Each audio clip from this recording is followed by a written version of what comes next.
What's going on, guys? It's your boy Cash, and I know the title of the video is ominous and it's weird and it's uncomfortable. It's just more of a statement, and it's like I put playing in parentheses, or not parentheses, sorry, quotes, air quotes, for a reason. It's not that I'm gonna stop playing the game necessarily, quote unquote. I will be probably looking for play something else. Now, Figure Fantasy is a fantastic mobile game.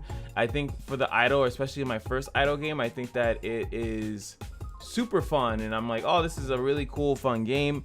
But there's a couple of things that have been bothering me lately, and I've been avoiding it because most content creators avoid conflict with their game, and they really want to just like, you know, just I hope it gets better. I hope it gets better. But it's not.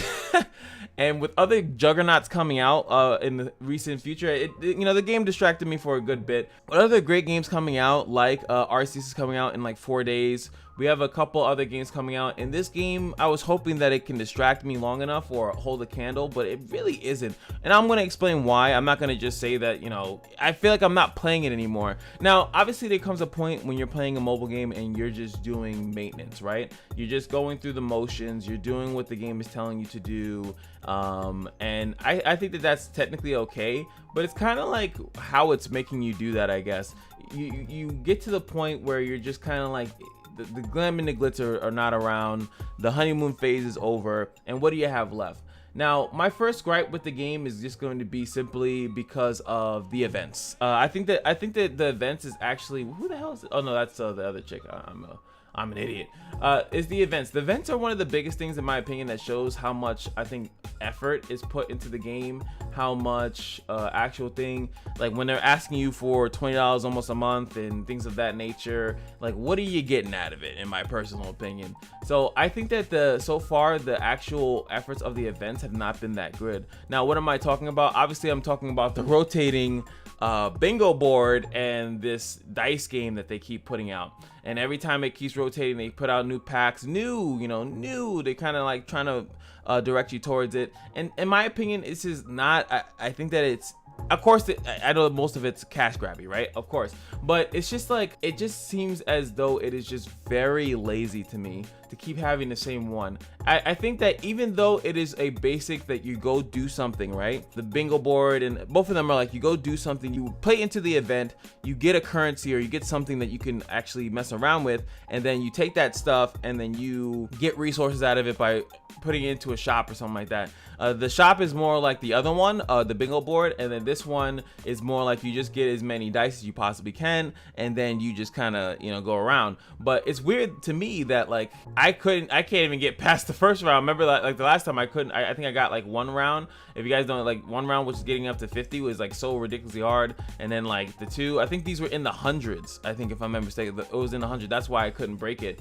Now these are back down to 50, but the reward that they were giving, yeah, this one was I remember the reward they were giving before was just hard to obtain, and it makes it that's what I mean. It just comes off more cash grabby. To get certain decent things, they're trying to ask you to spend money, and I think that it should be that everyone gets something decent without money, and then people that want to spend money get a lot more. Like they get like a lot, but that's gonna just lead into the next point about is gonna be the dupe thing, and it's like, it is weird. I do think that if you were to play the game for a long time, and that is what they want you to do, it is obviously they want you to play this game for months, if not years, you know, keeping up with your account and holding up. But I do find it weird, and I know that some people don't like dog walking, and if you guys don't know what dog walking is, I think it's pretty much been popular. I think it's from Summoner's War, because I think you dog walked in Summoner's War too. Epic 7 also had the same thing. Pretty much it means that you take some of your energy, right? The energy that you use to run a stage in those games. You don't do that technically in this game, and then you would use that energy to level up fodder. You level up the fodder keeps leveling up, and then you keep making fodders, and then you'll have the ability to star up your characters by leveling up the fodder over and over and over again. But it technically takes away from farming other things, because you can't, you know, you only have one stamina.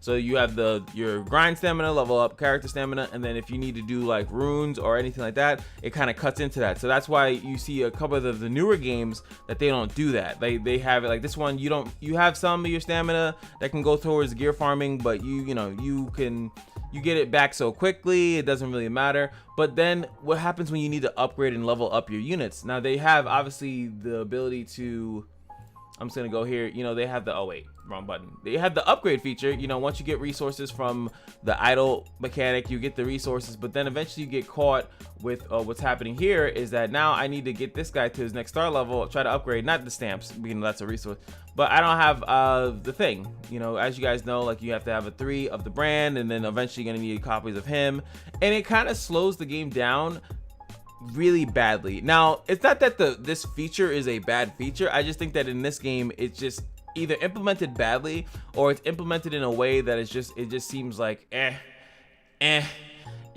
I'm not even trying to get to when, like, I think what is it, like my highest right now is Xantha Kane, right? So but like that one was kind of easy because they had an event that kind of like catered towards it, so I really didn't mind it. But now when you have to do the other characters, it's just like you have to go through the resource loop, and I feel like the resource loop is not good enough to the point that I think from where I've been playing, I think I should be a little bit farther for a daily player, like a person that plays every day. I think should be a little bit further outside of, and technically even the video that I made, I thought I made grand mistakes that I technically did not, and then it allowed me to boost up to this point. But this point has been, I kind of been stuck at here for a while. So all I'm doing is, you know, doing everything I do daily, and there's no really excitement to it. You know, like as far as if I go to, is it here? No, it is not here. Here it is. The board, this thing, I can't even unlock this until I do 21-1. This one is 28-1, and it's just that when you even do these battles, like I remember I was documenting it, it doesn't feel like anything, and I think that that's like a really important after a while. Like the same loop is, you know, you got the things fighting, and I feel as though they're not showing me anything that's intricate or crazy. It is only based on the levels and stuff, which is why getting stuck in the game, to me, I don't know if this is a common idle issue, it's really detrimental. It's like it really hurts the game for me being stuck when I'm not stuck because I can't figure out the strategy. I can't even say I need to work on a specific character because that character is really good for this mode or anything like that. They're trying to do that with the gaming carnival and stuff like that, but it doesn't give you strategy. Like you're not doing this stuff because of a specific strategy or anything like that. Look, I just beat that, like whatever, and that's the same team I've been doing. But if my team was just weaker just because they're not leveled, you know, it has nothing to do with gear. The gear is like literally you can slap on whatever gear, you can upgrade it a little bit or whatever, but it mostly has to do with their raw stats. You know, the raw stats, maybe the badges kind of do make a little bit more like influence on it, but it's just raw stats. It's just like what's their level and things of that nature. You can literally just throw in every one of the same brand and it will do okay. But the lack of strategy is what kills me, and that's kind of why, if you see me and why I even created a second channel, which you know, more details on that soon. When I play games like this, you have to have a hard out, and there is no hard out. There is no this game is crazy, the strategy. That's why I like Knights Chronicles a lot, because though people didn't like how they were releasing characters, they did give you a new dungeon or whatever like that for another character that revolved around characters. Sometimes they would limit the characters that you can put into the game, into the fight, but like, oh, this character wouldn't be good because we changed it that if a character special summons itself, or if a character does X, Y, and Z, or if it has an attack boost, pretty much nerfing certain characters out of the meta and forcing you to, not out of the meta, but out of that dungeon, and then forcing you to use other ones. Some people didn't like that. I didn't mind it because it made you make more characters, but it gave you a reason to, because in that game you can farm characters. So it made sense. You can literally take some time to farm characters. They were rotating dungeons, so even if you couldn't beat that dungeon that time, you can at least try to build up a unit to beat it the next time. This game doesn't really have multiple dungeons. The only thing that it does have is the final battle mechanic. Now the final battle thing is obviously there's 3-1. This one is better for solo target, this one is better for multi-target, this one is, you know, bring all your homies in and pray for the best. Mostly it's a AoE. It's pretty much, and that's not, I feel like the army one and this one are kind of the same, the units that you use, which is good for free to play, because that means as you're building up one group of heroes or units, figurines, whatever, it also benefit you here. That's usually a good thing, but it's also boring because then it's like you don't have that many other units to build, and also you're not really building units, which is weird to me, right? One of the biggest things I've always wanted for, let me just go into, yeah, let me go back there, sorry. So Azel, right? one of the things that everyone always wanted was the ability to unequip for free, right? And I've always knew the reason why these games don't do that. The reason why they don't do that is because then technically you're not building multiple units. You're doing this. So board game, this is my board game. It's just pretty much the tab that I take everything off and take everything back off. I don't really keep anything in. Honestly, I don't see the point of keeping anything or whatever. So now I'm in this mode. I'm gonna remove everything. Don't really care. It doesn't matter. You know, you have the quick equip. It's actually the poisonous side, which is funny, right? This is like the poisonous side of quality of life. I think that not all quality of life is makes games better, but I do think that unequipping for free is the move. I don't think that you should be paying a resource. Also, who are you paying? That was my thing. Who are you paying the unequipped resource to? But this is, I would say, the downside of it, because now I'm able to kind of switch around my builds very quickly, which you love to see it. You know, like FG would say, it's a great feature. But now I'm equipped for this, right? I'm gonna equip for this. I'm gonna do this battle, right? Boom, boom, boom, boom. Obviously not gonna do it. Then I'm gonna go to code V, you know, and then I'm gonna be like, yeah, you know what? Want to do it? Yep, absolutely. Okay, let me just go back to here, take off all my equipment, remove all, quick equip, quick. You know, like, you don't really need a team per se. You need to upgrade the units, which again, I think is fine. I think it does work, but what sucks about it is how you upgrade and level units. It's like, it's the, what is it they call it, the catch 22 or something like that? That's probably not the right term, but it's the catch. It's like the weird catch of it. Since your gear is not mattering too much, you pretty much are flip-flopping it all over the place. Then like the gear system doesn't have too much weight to it, I feel, and then you're just pretty much, it goes back to, well, how do I make my character stronger? I need to make them stronger. The Otaku Zone's gonna give them the levels anyway, but I need to make them stronger. And it's like, okay, then you need the dupes. And then how do you get the dupes? They do give you a decent amount of options to do that, but I think it just still goes back to like the strategic aspect of the game. It doesn't feel, I don't feel like I'm building units to strategy. I just feel like I'm building units to make the Otaku Zone so I can just make them stronger because their base stats are just too low. And I feel like there could be other ways to level, make them stronger that maybe that I'm not aware of. I know that the badges do a decent job of that. It's not that the game is even boring. Like I wouldn't even say that it's boring, but it's hard to keep playing it when there's not much exciting things to do.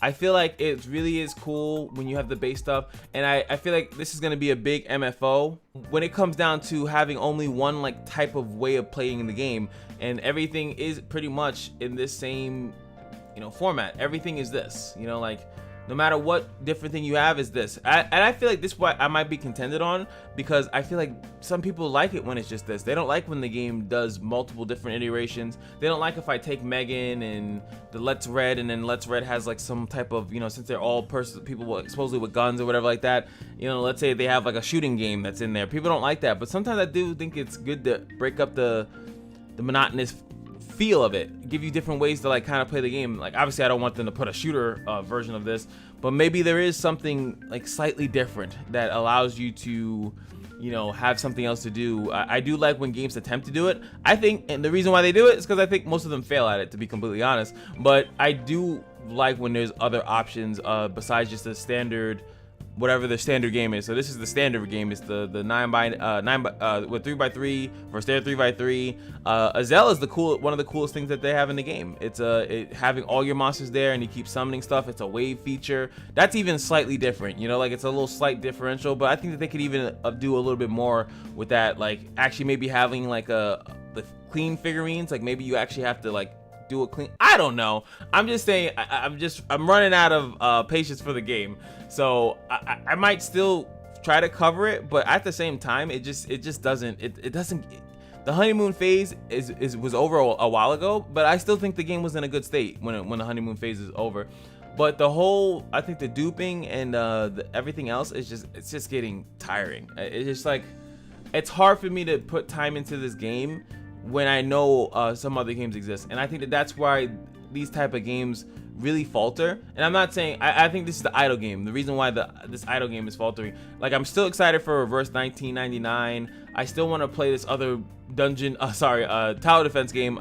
I don't know what happened to that. I still want to play some more mobile games. I think that they're pretty interesting. I do like how they play in the obviously the early times, but they just have zero like longevity for me. Like there's no staying with these games for years on end anymore, because they don't know how to they don't know how to do the mid and the end game. This is not even end game for me. This is like the mid game, and I already feel like you want to keep playing because you want to keep your units upgraded, right? You don't want to fall behind in case they do drop something cool. You don't want to fall behind. But when they usually release new stuff, it's not that to the level of like that you had to be a whale anyway, because they don't want to alienate people. If anything, they're going to make it easy to do because they want new players to come in. They want to see the new event and sparkle and bring new people in. So investing hard, and I agree. I think FG said it. There's no purpose of spending money in this type of game because you're going to get stuck anyway. The highest whale, this other guy, the RC Stone guy, whatever, he's gonna get stuck. Eventually he's either gonna have to put even more money in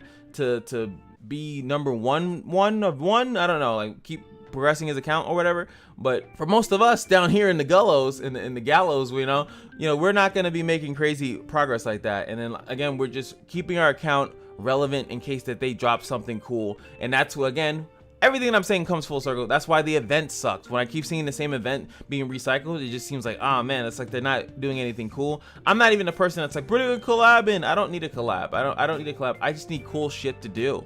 I need cool shit to do, and I need my characters to feel like they're doing cool stuff because I'm actually strategizing, not just putting a bunch of Let's Red or Galatees or Tenmas together and just saying like, hey, look, I strategize. Like sometimes I feel like it actually doesn't matter which ones that I could do, because I can switch to Otaku Zone and put all my Tenma characters in there real quick, then go do a thing, and hopefully go. There's a lot of switching, and it really goes to show, and I really would like to have a discussion about this, when there's sometimes maybe too much quality of life in a game. Not that they need to take your resources from you all the time, but makes certain things have more impact. When you give someone something for free, like completely for free all day, you lose impact. And I think that that's what this is. I think that this is the biggest issue that this game, the idle games that I've come across, is that Epic 7 and the other ones that do charge you for certain equipment and stuff like that, it does make the gear feel more important. It makes it feel like, okay, I'm building this character. This is my character, just crit counter build, whatever it is, and I'm gonna leave that there. And that's that character's build, and I'm not touching that. I'm not gonna touch it because I don't want to pay the fine for it. But now when you can swap willy-nilly, you have another effect. Like it's like, well, now I just have to keep leveling up that gear. But then, the gear doesn't feel impactful. So maybe that's what the issue is for me. Maybe the gear doesn't feel that impactful. Like it's just attack, defense set. Maybe they should have had more quirky stuff, which they do, which you get later, which I think is a big fault in the game. I think that you should have maybe been able to farm the attack speed set. It takes you a while to get to the attack speed set.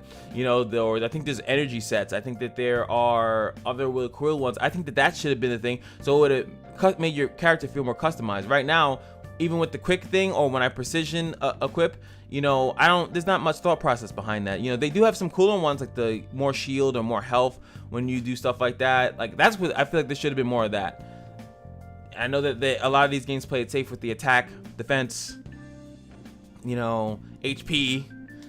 This one, speed is not really relevant because the energy comes up automatically. It's not based off damage, which I thought would have really helped this game out. Make it based off damage, or kind of like what Exo's Heroes did, where certain characters gain resources or things, or what's it, mana, based off what they're getting hit with, based on the type that they are, if they get hit or if they do damage, so you could have some gears that synergize with that. Game still needs a little bit more, I wouldn't even say polished, because the game is very polished. It just needs more stuff to keep you into it. I feel like that's, or maybe again, it could just because I'm not used to idle games. I'm perfectly fine with someone saying that. I think you're not used to idles, but I think that that's the reason why I'm just gonna prepare for the next couple days. Is gonna be waiting for Arceus, Pokemon Arceus. There's another game, I think Triangle Strategy. You guys probably have no idea what that is, but I want to get that game as well too. And it's just looking forward to some more games that are gonna get me interested. And if there are any gacha games that are coming out, please let me know. Outside of that, I hope you guys understand, or I hope you guys let me know how you guys feel. YFOs in the comment section below. What do you guys feel about Figure Fantasy? What do you guys feel about some of the comments that I made? I really want to get it across. Like, I don't think that the game is bad whatsoever. I think the game is absolutely fine. I think it's a great mobile game, but at the same time, it's hard to dedicate time to it after a while once other games start coming out. The events kill me. They kill me. And the fact that every mode is virtually the same, it really takes away from the whole, really feels like there's not much strategy into the game. But hey, that's MFO. Like, comment, subscribe, and just remember that every day at the Kashino is your lucky day, and I'll see you guys in the next video. Peace.